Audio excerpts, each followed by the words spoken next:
تنگی میں ہے۔ اگر ہم استغفار کی کثرت کریں گے اللہ کشادگی عطا کرے گا، اللہ دعاؤں کو قبول فرمائے گا۔ میں نے اس سے پہلے بھی یہ واقعہ سنایا ہے کہ حضرت امام احمد ابن حنبل رحمۃ اللہ علیہ ایک مقام پر ایک گاؤں میں تشریف لے گئے اور سخت سردیوں کا زمانہ تھا۔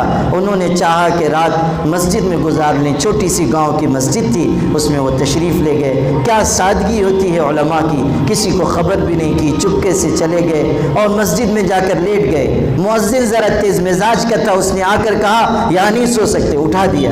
حالانکہ اس کو معلوم ہو جاتا کہ یہ حضرت امام احمد ہیں تو وہ قدموں میں گر جاتا، لیکن انہوں نے اپنی شناخت ظاہر نہیں کی۔ مؤذن سے کہا، درخواست کی کہ رات بہت ٹھنڈی ہے، مجھے رات گزار لینے دو۔ اس نے کہا کہ نہیں، اجنبی مسافر کو یہاں رات گزارنے کی اجازت نہیں۔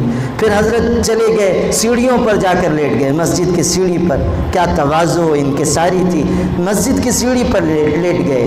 اتنے میں مؤذن وہاں بھی آ گیا، اس نے ان کو گریبان سے پکڑ لیا اور کہا بہت بے شرم انسان ہے، اب یہاں آ کر سو گیا۔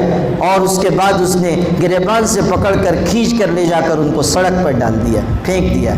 امام احمد ابن حنبل جیسے امام وقت کو جب وہ سڑک پر پھینک دیے گئے تو قریب میں ایک روٹی بنانے والے کی دکان تھی، وہ بیچارہ خدا ترس انسان تھا، رحم دل تھا، اس کی نظر حضرت پر پڑ گئی، جلدی سے آیا، اس نے کہا آپ میرے یہاں چلیے۔ وہ نہیں جانتا تھا یہ امام احمد ہیں، مگر دینی علیہ کا ایک شخص ہے، مؤذن نے پھینک دیا ہے، لے کر گئے اپنی دکان میں۔ وہ روٹی بنانے کی دکان تھی اور وہ آدھی رات کو آٹا گوندھ رہے تھے تاکہ صبح روٹی بیچ سکیں۔ حضرت امام احمد ابن حنبل کو آگ کے پاس انہوں نے بٹھا دیا، کہا میرے ہاں سونے کی جگہ تو نہیں ہے، آپ آگ کے پاس بیٹھے رہیے، سردی نہیں لگے گی، رات گزر جائے گی۔ اس کے بعد وہ اپنے کام میں وہ شخص نان بائی مشغول ہو گیا۔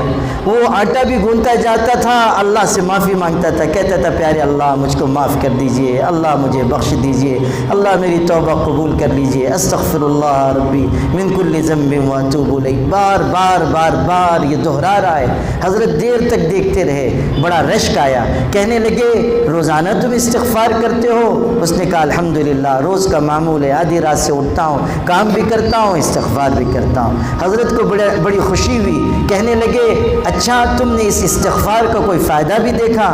کہنے لگا کہ ہاں میں نے اس کا یہ فائدہ دیکھا کہ آج تک میں نے جو بھی دعا کی ہے اللہ نے کبھی میری دعا کو ٹالا نہیں ہے، اللہ نے کبھی میری دعا رد نہیں کی، جو دعا مانگی میں نے اللہ نے اس کو قبول کیا۔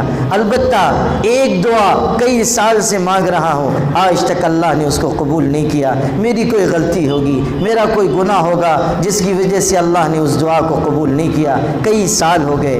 امام احمد نے کہا وہ کون سی دعا ہے جو قبول نہیں ہوئی؟ تو وہ نان بھائی روٹی بنانے والا کہنے لگا مجھ کو حضرت امام احمد ابن حنبل سے بہت محبت ہے، بہت عقیدت ہے، میں غریب آدمی ہوں، ان کے شہر جا نہیں سکتا ہوں، میں دعا کرتا ہوں کہ اللہ امام احمد کی زیارت کروا دے، مگر وہ ہمارے چھوٹے سے گاؤں میں کیوں آئیں گے؟ میں دعا تو مانگتا ہوں، آج تک وہ دعا قبول نہیں ہوئی۔ امام احمد ابن حنبل کی آنکھوں میں آنسو آ گئے، انہوں نے کہا وہ اللہ کے بندے، اللہ نے اس استغفار کی برکت سے تیری اس دعا کو بھی قبول کیا ہے، میں احمد ابن حنبل ہوں اور اللہ نے کھینچ کر مجھے تیرے دروازے تک پہنچایا ہے، اللہ نے کھینچ کر مجھے تیرے دروازے تک پہنچایا ہے۔ یہ ہے استغفار کی طاقت، یہ ہے توبہ کی طاقت۔ میرے بھائیوں، میری پیاری بہنوں، اسی راستے پر چل کر ہم کامیاب ہوں گے، اور اگر ہم اخلاص کے ساتھ ان اعمال کو انجام دیتے رہیں گے آنے والے حالات اس ملک میں انشاءاللہ بہتر ہوں گے، اور ہم یہ کہہ سکیں گے کہ نور کی یہ کرن ظلمات پہ بھاری ہوگی، رات تمہاری ہے تو کیا صبح ہماری ہوگی۔